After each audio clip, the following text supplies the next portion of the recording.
Last class में हम लोग intensity of two waves after the interference हमने आपको पढ़ाया।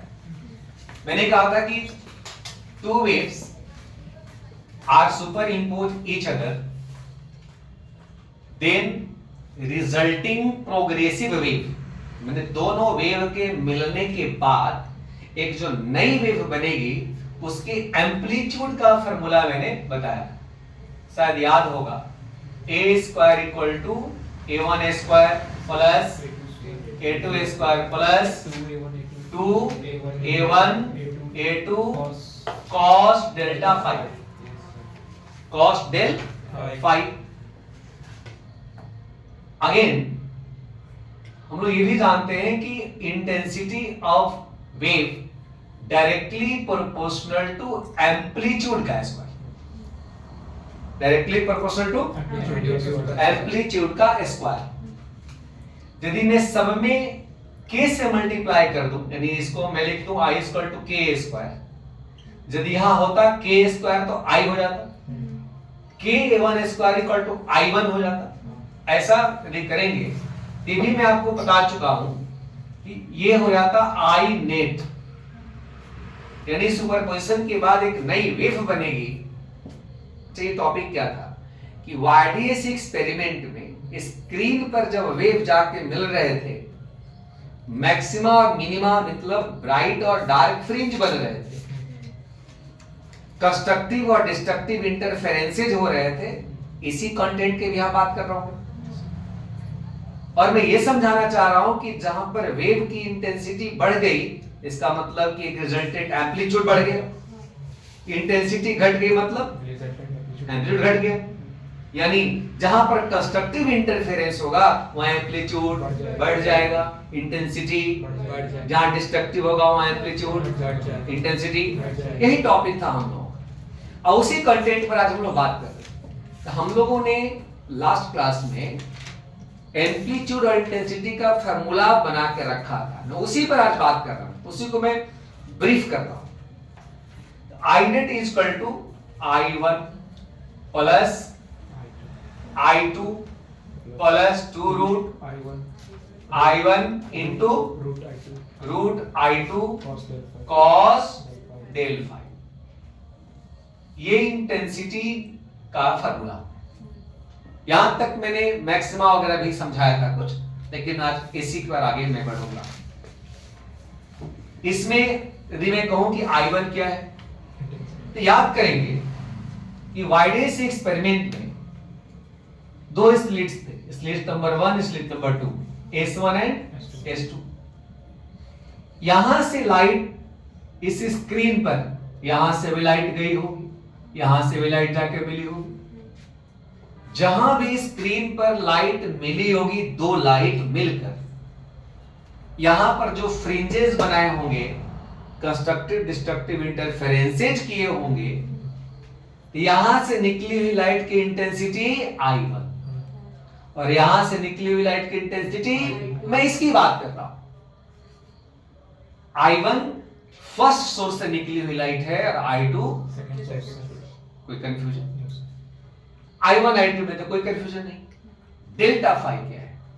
डेल्टा फाई आपको याद होगा तो अच्छी बात है, नहीं याद होगा तो फिर से मैं समझा रहा हूं। देखो ये कॉमन चीज है, जब भी हम लोग वेव पढ़ते हैं, चाहे वो हम साउंड वेव की बात करें, लाइट वेव की बात करें या किसी भी इलेक्ट्रोमैग्नेटिक वेव की बात करें, सब में एक कॉमन चीज है, सब में यूज करना पड़ता है। क्या? तो देखो कोई एक प्रोग्रेसिव वेव यानी आगे बढ़ने वाली वेव, ट्रैवलिंग वेव आगे जा रही है। कंसेप्ट कहता है कि यदि कोई वेव एक लैम्डा डिस्टेंस कवर कर ले लिनियरली तो 2 पाई रेडियन का एंगल बनता है। After the covering of lambda unit distance cover, कितना एंगल बनेगा? 2 पाई। जब वेव कंटिन्यूअस आगे बढ़ रही होगी तो ये सिचुएशन पूरी जर्नी में ये लागू होगा। ये कितना डिस्टेंस था बेटा? कितना एंगल बना? 2 पाई। ये कितना डिस्टेंस? लैम्डा। कितना एंगल? 2 पाई। आगे भी ऐसा होगा। तो मैं कहूं कि लैम्डा डिस्टेंस कवर होता है और एंगल बनता है 2 पाई, तो 1 यूनिट डिस्टेंस कवर करने के बाद कितना एंगल, ये हमेशा कांस्टेंट रहेगा कि नहीं रहेगा? इसी को कहते हैं हम लोग वेव कांस्टेंट या प्रोपागेशन कांस्टेंट के 2 पाई बाई लैम्डा।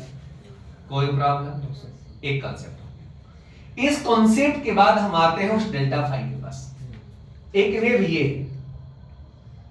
और एक वेव और हमें बना रहा, मान लो कि वेव यहां से कोई आ रही है, वेव जा रही है, ये वेव यहां से चलकर यहां पहुंची है, ये वेव यहां से चलकर के यहां पहुंची है, मान लो यहीं तक में। क्या दोनों वेव इक्वल डिस्टेंस कवर करें? बोलो, अलग अलग हुआ। कौन जब इसको मैं नंबर 1 कर दूं, इसको नंबर 2, तो बताओ क्या होगा?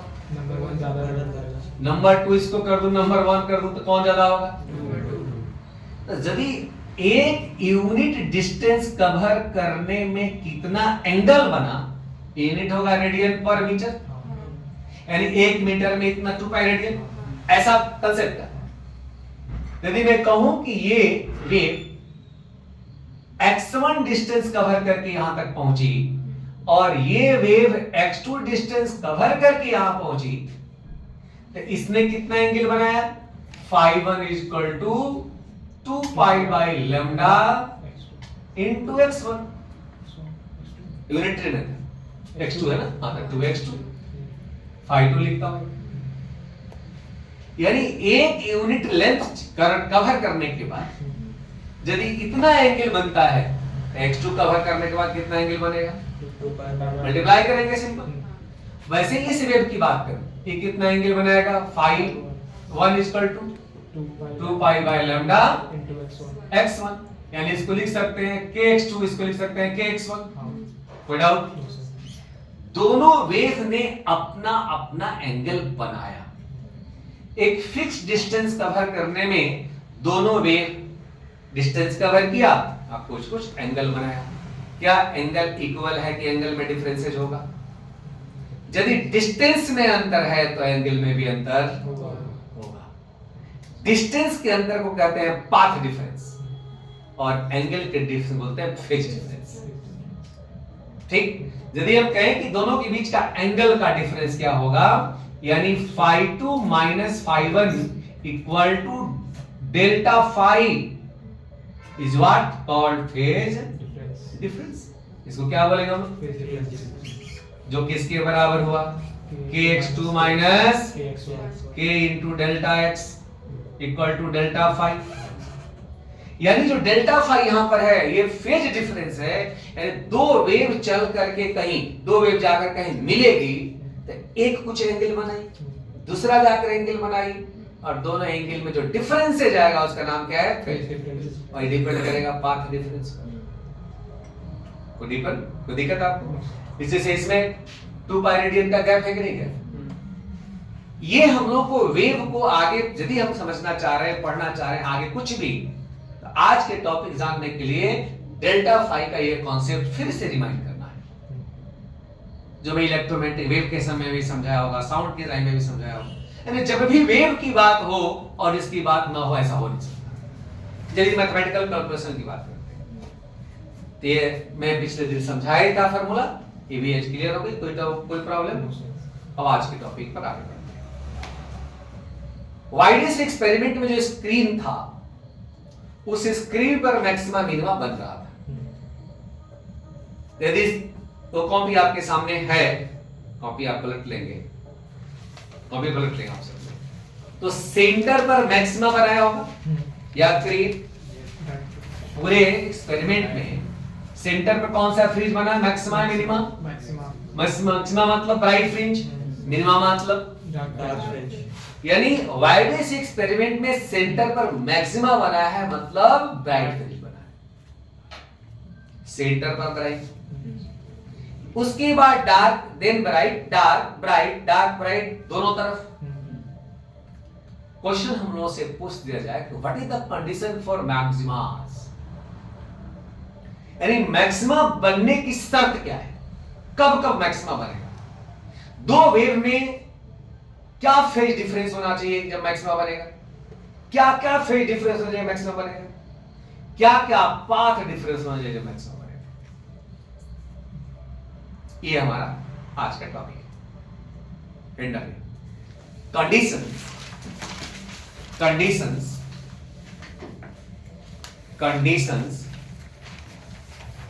Conditions conditions for maxima, conditions for maxima और कंस्ट्रक्टिव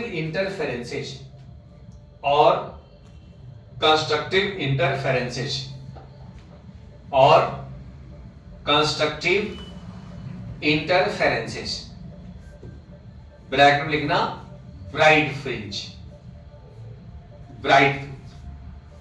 आ जाओ, आज के कंटेंट में थोड़ी सी हम लोग मैथमेटिक्स का कांसेप्ट सीखेंगे और उसकी बेस पर आगे बढ़ेंगे। देखो, मैंने कहा सब लोग कंस्ट्रक्टिव इंटरफेरेंस में इंटेंसिटी ज्यादा होगी कि कम? ज्यादा। इंटेंसिटी बढ़ना है कि घटना है? बढ़ना है। आप बोलिए सब। बढ़ना है। इंक्रीज करना है। अब यहां से जब दो स्लिट से लाइट वेव जा करके स्क्रीन पर मिल रही है इन YDAC, दो जगह से लाइट निकल के स्क्रीन पर जाके मिल रही है। जब वो मिल जाएगी तो क्या आप I1 I2 को बदलेंगे क्या? नहीं, क्योंकि सोर्स की लाइट है। आपको IDAC एक्सपेरिमेंट में जो भी सोर्स यूज करा गया है उसमें आपको चेंज नहीं करना। हाँ, यदि कोई न्यूमेरिकल है वहां कुछ बदलने की बात करता है तो I1 I2 उसके हिसाब से बदल लेंगे, लेकिन एक्सपेरिमेंट की मैं बात कर रहा हूं।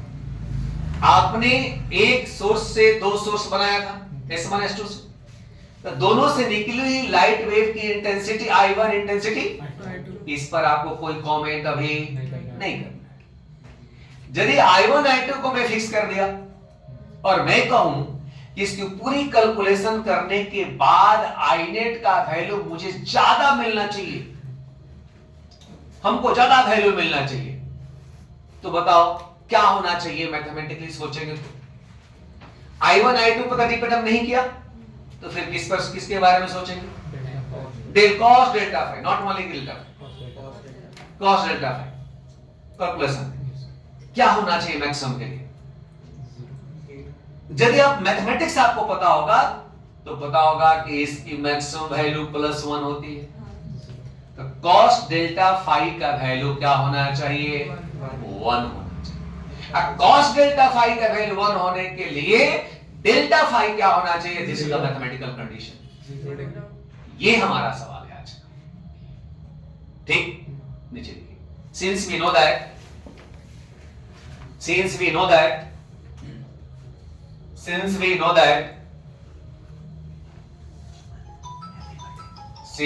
know that intensity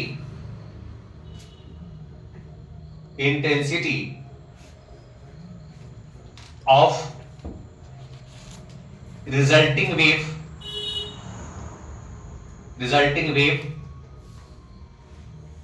I is equal to something like this. Note down, इसको नोट करिए जो आप ऑलरेडी पढ़ लिए।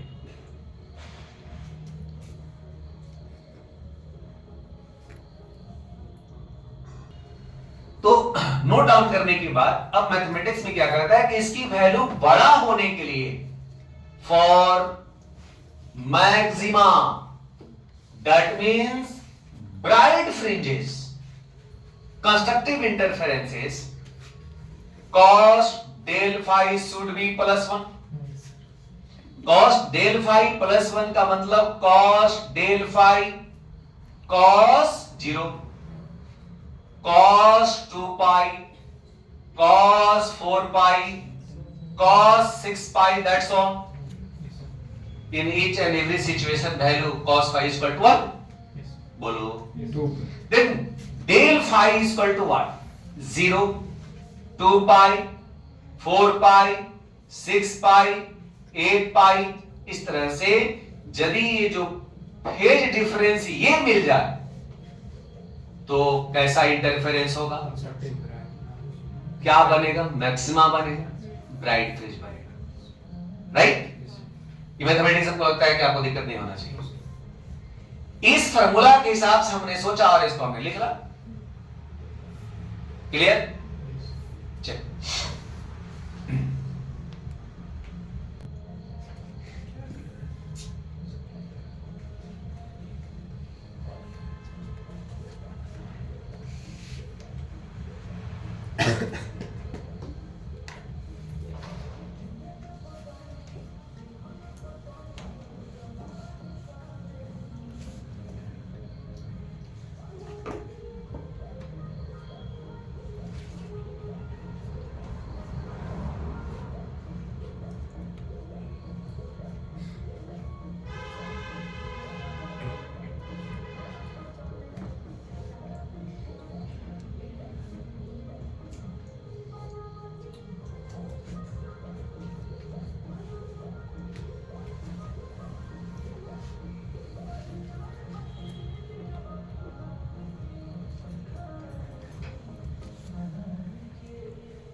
हो गया? देखिए बेटा, अब इसका मतलब मैं समझा रहा हूं, यही मतलब इसके आपकी असली पढ़ाई है। क्या लिखा गया कि दो वेव के फेज डिफरेंस जीरो हो, जीरो का मतलब कुछ भी नहीं हो, इन दोनों वेव साथ साथ चली हो, कोई डिफरेंसेस नहीं हो और दोनों वेव जाके कहीं मिल गई तो कंस्ट्रक्टिव इंटरफेरेंस हो गई। साथ साथ चलने का मतलब दोनों का क्रेस्ट भी साथ साथ होगा और कोई कंफ्यूजन? यानी इसके साथ यदि सेम टाइप की दो वेव मिल जाए तो कंस्ट्रक्टिव इंटरफेरेंस होगा।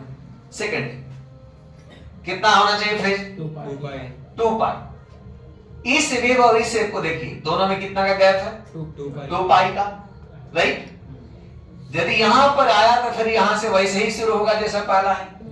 मैं पीछे से वेव आई 2 पाई रेडियन एंगल बना करके वो आगे बढ़ी है, लेकिन यहां के बाद दोनों साथ साथ जाके मिली, तो यदि 2 पाई रेडियन का गैप भी है तो कंस्ट्रक्टिव इंटरफेरेंस होगा। ठीक? क्योंकि सिचुएशन यहां से फिर सेम शुरू होगी, क्रेस्ट क्रेस्ट आमने सामने होगा, ट्रफ ट्रफ आमने सामने होगा। यहां की बात करूं, अब ये 4 पाई होगा कि नहीं? 2 पाई एंड 2 पाई कितना? फिर यहां से सिचुएशन सेम रहा, तभी कंस्ट्रक्टिव होगा। उस समय भी क्रेस्ट क्रेस्ट टॉप ट्रफ आमने सामने होगा। 6 पाई 8 पाई यदि इस तरह से होगा तो कैसा इंटरफेरेंस होगा बेटा? कंस्ट्रक्टिव होगा, मैक्सिमा का फॉर्मेशन होगा। किसी को कोई कंफ्यूजन, कोई प्रॉब्लम? ये द वन पार्ट। उसके बाद यदि इसको हम आगे बढ़ाना शुरू करें, ये था केवल फेज डिफरेंस क्या होना चाहिए। अब आते हैं path difference. Del phi equal to 2 pi by lambda into path difference आप पढ़े हो। Del phi equal to 2 pi by lambda into delta x पढ़े हो। This is equal to something like this 0 2 pi बोलो आप 6 पाई दैट्स ऑन। मैं delta x को यहां पर रख करके इससे सिंपलीफाई करूं तो डेल्टा एक्स फर्स्ट केस में 0 आएगा। 2 पाई कैंसिल हो जाएगा, लैम्डा आएगा। 2 पाई 4 पाई 2 लैम्डा होगा, 3 lambda 4 lambda 5 lambda like this. यानी दो वेव की पाथ डिफरेंस या तो कुछ भी नहीं हो, nothing difference between them, otherwise यदि होगी तो क्या? ये होना चाहिए। जैसे यदि मैं यहीं से एक वेव और स्टार्ट कर दिया होता इस टाइप से, मैं पूछता कि दोनों में कितना का अंतर होता पाथ में? 0, कंस्ट्रक्टिव इंटरफेरेंस हो। इस दोनों में इस फर्स्ट इसमें और इसमें कितना का पाथ डिफरेंस? लैम्डा का अंतर है कि नहीं अंतर? इसमें कितना, इसमें कितना? तब भी कंस्ट्रक्टिव इंटरफेरेंस ही होगा। यह बात समझाई जा रही है टॉपिक। कंस्ट्रक्टिव इंटरफेरेंस होने के लिए फेज डिफरेंस यदि ये होना चाहिए तो पाथ डिफरेंस ये होना चाहिए। कोई प्रॉब्लम? अब रुक जाइए, अभी समझ। इसको हम मैथमेटिकल फॉर्मेट हम देते हैं, इसको हम लिख सकते हैं n lambda, where n is equal to 0 1 2, यानी एक होल नंबर मान लेता। Delta is equal to n lambda, where n equal to something like this. ये आपका एक कंडीशन हो गया फेज का और पाथ का।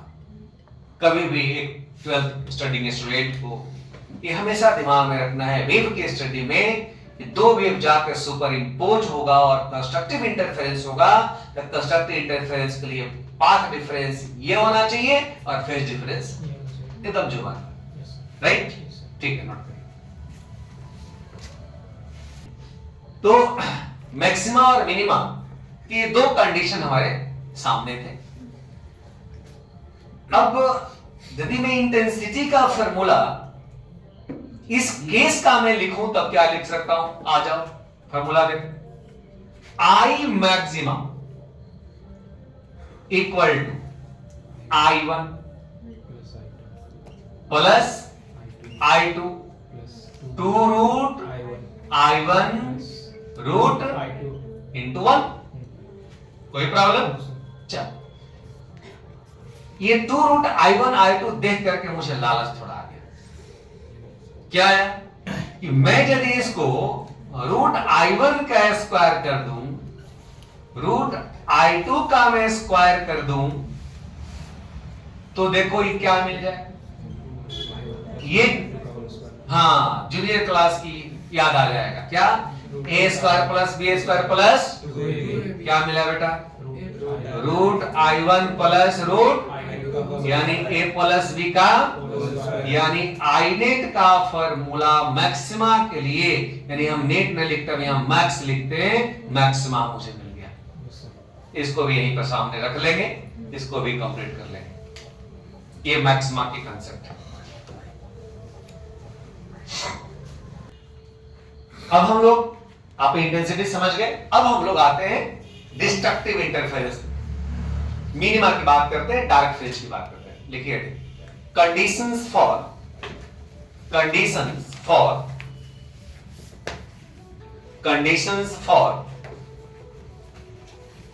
Destructive interferences, conditions for destructive interferences और minima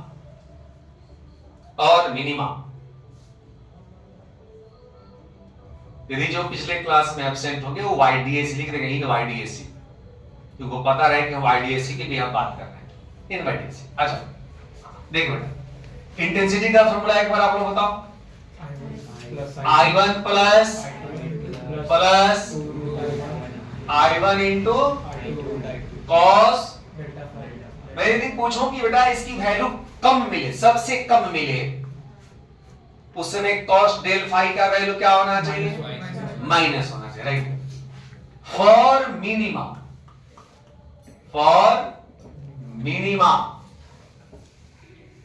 cos del phi is equal to -1। For minima cos del phi is equal to -1। Cos del phi equal to cos pi, cos 3 pi, cos 5 pi, cos 7 pi, that's all। Minima होने के लिए ये होना चाहिए sir, आप देख पा रहे हो, यहां सुनो। मान लो बेटा कि एक वेव कहीं जा रही है, ये स्टार्टिंग है इस वेव का। सेकेंड वेव जो यहां पे आई, ऐसे आई। अब देखो इसमें डिस्टेंस का कितना गैप है, एंगल का कितना गैप है, पाई का गैप। तो पाई का जैसे गैप हुआ तो इसका क्रेस्ट यहां ट्रफ हुआ कि नहीं? यहां क्रेस्ट और मैं बताया हूं क्रेस्ट और ट्रफ मिलते हैं तो क्या होता है? Destructive interference. यदि मैं एक स्टेप बढ़ा करके फिर मैं आऊं, फिर वही बात। तो हर सिचुएशन में जब एंगल का गैप ये हो कैसा इंटरफेरेंस? डिस्ट्रक्टिव मिनिमा का फॉर्मेशन होगा, यानी डार्क फ्रिंजेस स्क्रीन पर बने होंगे। therefore del phi is equal to pi, 3 pi, 5 pi, 7 pi, that's on. This is the condition for minima in YDAC. जब डिस्ट्रक्टिव इंटरफेरेंस होगा डेल्टा फाई ये होना चाहिए. Condition number 2, since we know that del phi is equal to 2 pi by lambda into delta x, phase difference equal to propagation constant of a wave into path difference. Therefore 2 pi by lambda into del x equal to pi, 3 pi, 5 pi, 7 pi, that's all on. देखो अब बेटा मेरे साथ है, delta x को मैं लिखूं तो रिमेनिंग को यहां डिवाइड करो, pi to pi cancel out, then lambda equal to del x equal to lambda by 2 in second, 3 lambda by 2 in third term, in fourth term 7 lambda by 7 lambda by 2, that's on. इसको यदि हम एक short formula दें तो 2n plus 1 lambda by 2 where n is equal to 0, 1, 2, 3, that's all. देखो आप 0 यहां n का वैल्यू 0 पुट करो, lambda by 2 आएगा. एक के जगह पर 1 पुट करो, 2 into 1 plus 1 3 आया कि नहीं आया? तो यहां पर ये कंडीशन है. फिर से आ जाओ मेरे साथ एक बार. इन डिस्ट्रक्टिव इंटरफेरेंसेज और minima, that means for dark fringes, phase difference should be pi, 3 pi, यानी odd multiple of pi, right? Path difference 2n plus 1 lambda by 2. ऐसे भी लिखा जा सकता है del x equal to, चूंकि यहां तो मैथमेटिक्स है, 2n minus 1 lambda by 2 where n is equal to 1, 2, that's on. n का वैल्यू 1 पुट करो, क्या आएगा देखो तो 1 lambda by 2 lambda by 2, 2 put करो, 4 minus 1 3 lambda by 2, 3 पुट करो 5, आया कि नहीं आया? लेकिन चूंकि हम लोग n का वैल्यू 0 से स्टार्ट किए हैं कंस्ट्रक्टिव में, राइट? तो हम लोग भी उसी के फॉर्मेट में लिख लेते हैं, इसलिए इसी क्वेश्चन को ही लिख के आप रखें, राइट? इसको कंप्लीट करिए और तब हम आगे बताते हैं. तो देखो, तो मैक्सिमा के लिए वो कंडीशन था, मिनिमा का कंडीशन फेज डिफरेंस और पाथ डिफरेंस ही हो गया. अब इस बात को याद रखना है, कंडीशंस मैंने पढ़ा है, फिर से मैं रिपीट करता हूं. मैक्सिमा की कंडीशन, फेज डिफरेंस क्या होगा? 0, 2 पाई, 4 पाई, पाथ डिफरेंस n लैम्डा. अब ये याद रखनी है, n का वैल्यू 0 से स्टार्ट करना है. उसी तरह से डिस्ट्रक्टिव इंटरफेरेंसेस में यानी minima case phase difference pi, 3 पाई, 5 पाई, इस तरह से. Path difference lambda by 2 3 lambda by 2, हाँ ठीक है, 2n plus 1 lambda by 2. ये कंडीशन था. अब दूसरी कांसेप्ट यहां से शुरू हो. YDS एक्सपेरिमेंट में जो स्क्रीन था, स्क्रीन के सेंटर से जब आप डायग्राम आपको बनाए थे तो सेंटर पर मैक्सिमा बनाए थे, मिनिमा, मैक्सिमा ऐसे बनाए. लेकिन यदि सवाल आ जाए कि स्लिट और स्क्रीन के बीच का डिस्टेंस मेरे को पता हो, दो स्लिट का बीच का गैप पता हो, जो लाइट यूज की गई एक्सपेरिमेंट में उसका वेवलेंथ पता हो, अब तब कह दिया जाए कि बताओ चौथा नंबर का ब्राइट फ्रिंज सेंटर से कितना डिस्टेंस पर बना होगा. यूनिट दो भी होगा, मीटर सेंटीमीटर, उसके हिसाब से सोचेंगे. डार्क फ्रिंज, तीसरा डार्क फ्रिंज कहां बना होगा? ये सब के लिए कॉन्सेप्ट सीखना है. एक डेरिवेशन होगा, फिर वहां से वो बहुत सारे न्यूमेरिकल्स यहां से आते हैं, right? Handle linear position of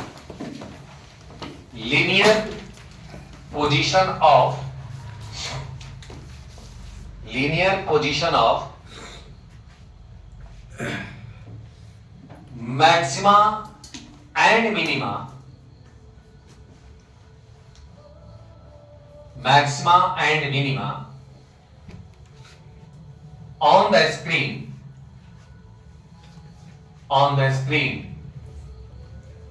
from its center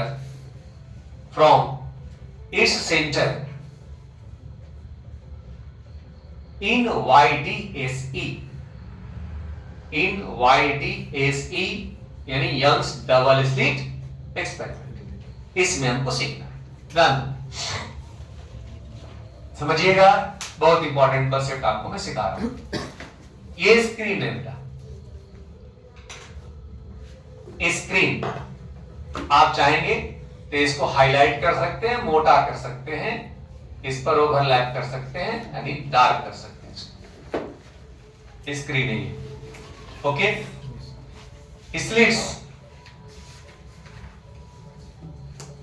दो लाइट सोर्स मुझे यहां बनानी है जो एक्सपेरिमेंट में ऑलरेडी आपको बना चुके हैं। आइए यहां पर एक स्लिट यहां, एक स्लिट यहां, एक जगह यहां बना है, एक जगह यहां बना। S1 और S2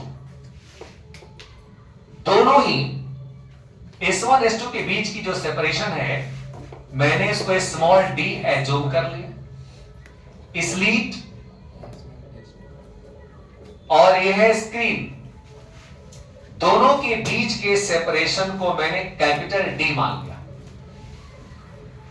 अब देखो, यहां से कोई वेव या कोई रे, यहां से रे जाकर के यहां मिली और यहां से जाकर के ये मिली, ये दोनों जाकर के यहां पर मिली P पर। अब दोनों जाकर मिली, या तो मैक्सिमम बना होगा या तो मिनिमम बना होगा, दोनों में से यही पॉसिबिलिटी है।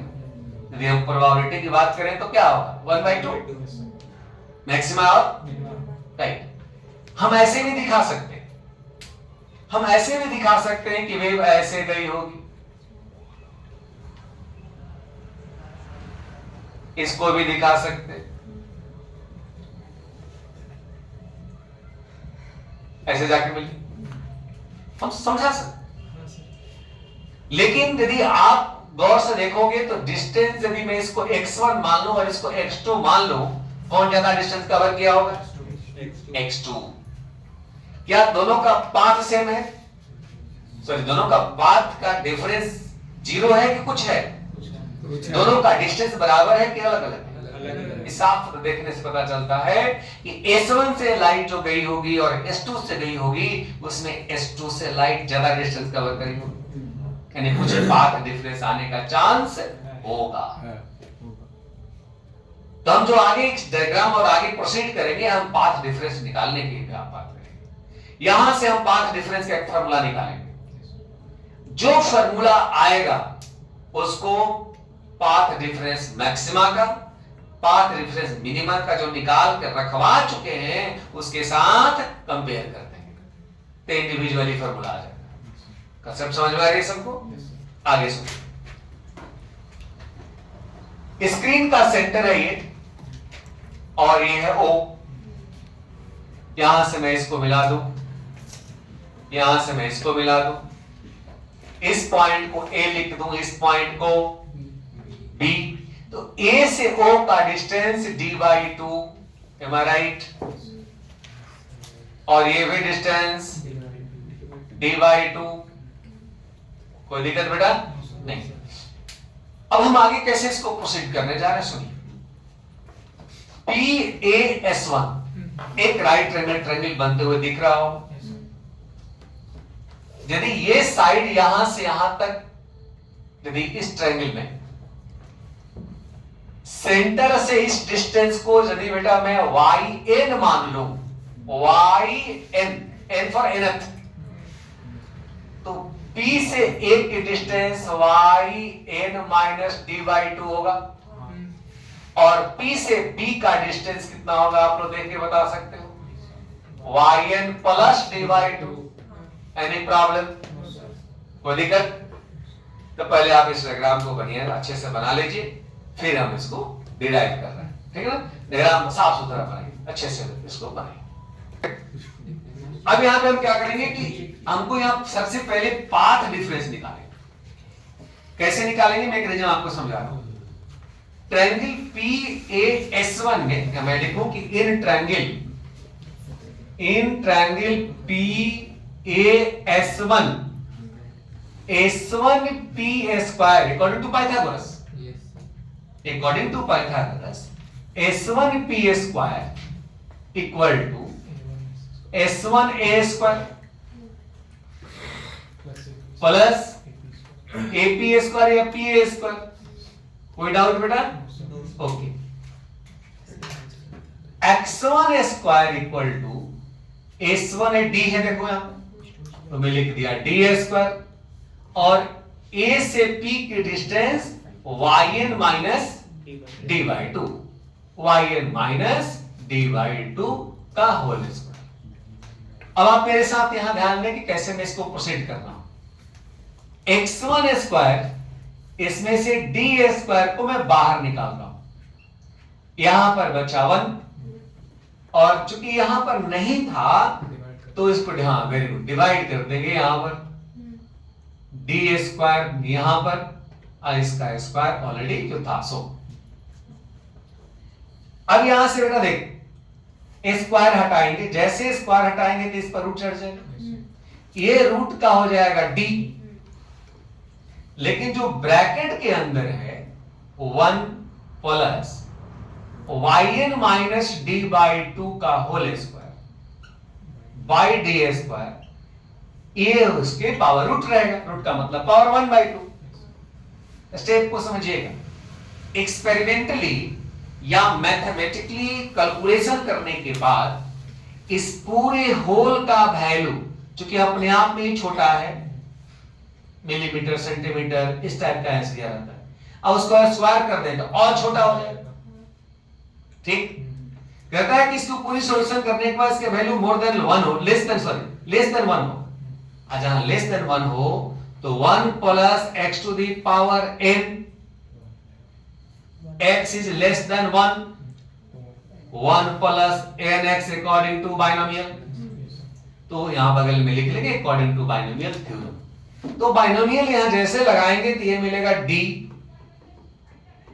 1 प्लस पावर पहले आ गया 1/2 yn माइनस d/2 का whole square by d square. अब d को अंदर ले जाते हैं, d को जैसे ले जाएंगे तो d इंटू 1, इस d से ये d स्क्वायर एक कट जाएगा, बचेगा वो एक yn माइनस d/2 का whole square by 2d equal to x1, right. जो यहां आया उसी तरह से हम दूसरा ट्रेन में निकालते हैं। सिमिलरली इन ट्रायंगल PBS2 यदि मैं x2 निकालूं तो देखिए यहां पर क्या होगा, d प्लस yn माइनस के जगह पर प्लस हो जाएगा, इतना ही कुछ अंतर हो। कोई प्रॉब्लम बेटा? तो आप इसको पहले नोट कर लीजिए, फिर मैं आगे आपको समझाता हूं। तो हम लोगों ने एक्सपेरिमेंट में स्क्रीन पर कहां मिनिमा बनेगा कहां मैक्सिमा बनेगा, उसकी क्या पाथ डिफरेंस होगी, उसके लिए हमने क्या किया, एक एक्सप्रेशन सामने कर दिया, ये कॉमन एक्सप्रेशन है। अब इसके बाद दोनों की पाथ डिफरेंस अब हम यहां निकालेंगे। x1 x2 तो निकाल दिया आप लोगों ने, बोलो। अब पाथ डिफरेंस नीचे लिखो, पाथ डिफरेंस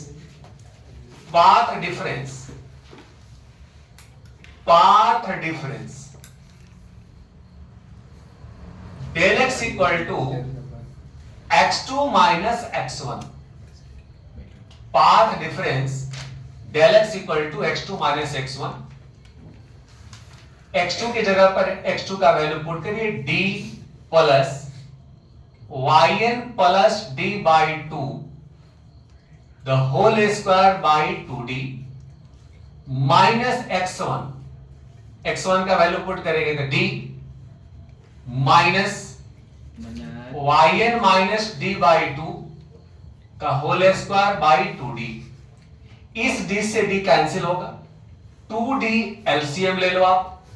एलसीएम लेने के बाद या तो आप ये दोनों को a प्लस बी का होल स्क्वायर a माइनस तोड़ दो, या तो a plus B a minus B में लिख दो। यदि a प्लस बी माइनस में लिखोगे तो yn plus D by two first term a plus yn minus D by two a plus B हो गया। a minus B yn plus D by to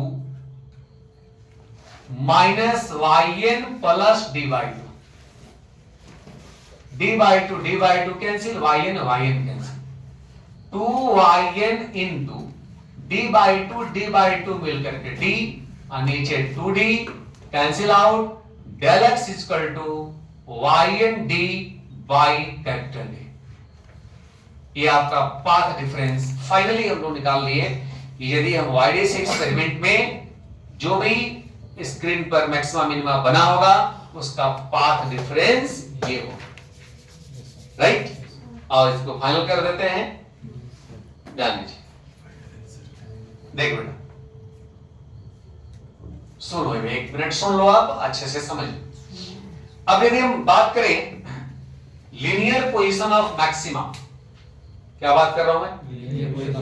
linear position of maxima, नहीं maxima कहां बना, critical linear position of maxima, या मैं यहां लिख देता हूं, आप लिख लेना। लीनियर पोजीशन ऑफ मैक्सिमा और कंस्ट्रक्टिव इंटरफेरेंस और bright fringes. Since we know that path difference del x equal to yn d by D, अभी हम लोगों ने समझा लेट इक्वेशन नंबर फर्स्ट। इसके पहले जब एक्सपेरिमेंट हम आपको करके सब वाले कॉन्सेप्ट सिखा रहा था मैंने, तो वहां मैक्सिमा के लिए मैंने कहा एल लैम्डा, एल लैम्डा दोनों आपस में इक्वल होगा। By equation first and second we have to yn d by d equal to n lambda, then yn n lambda capital D by d equal to linear position of maxima on the screen in YDSC। ये जो formula मिला किसका मिला? Maxima का। This is the very very important numerical के point of view से। Screen पर maxima बनेगा, उसके लिए आपको ये फॉर्मूला याद रखना है न्यूमेरिकल के लिए। Where n is equal to, याद है ना, कहां शुरू करते हैं? 0 दैट्स ऑल, ठीक हो गया। चलिए, अब उसी तरह से मान लो कि हम बात करें मिनिमा, किसका बात किया था मैंने? मैक्सिमा।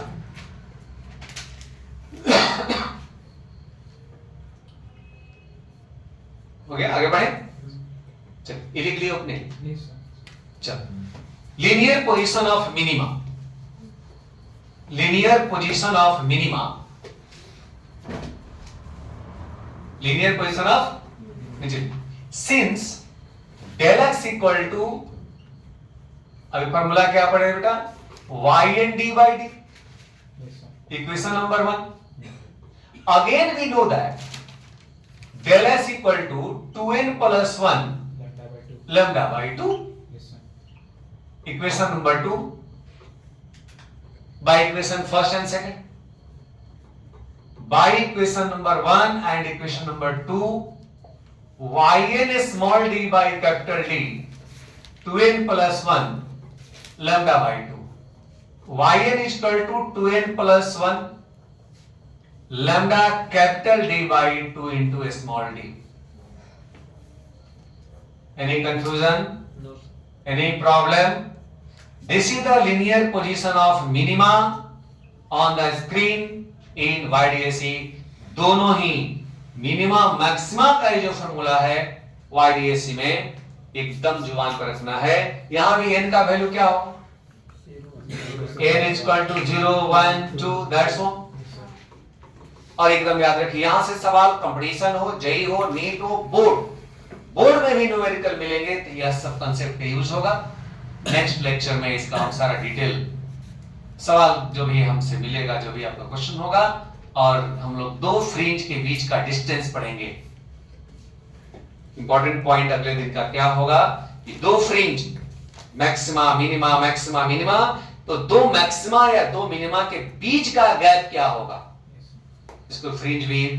पूरी YDC एक्सपेरिमेंट का सारा एपरेटस को ले जाकर हम किसी लिक्विड में डुबा देंगे, तो फिर YDC पर क्या इफेक्ट पड़ेगा, ये सब बातें हम लोग अगले क्लास में सीखेंगे, अगले लेक्चर में।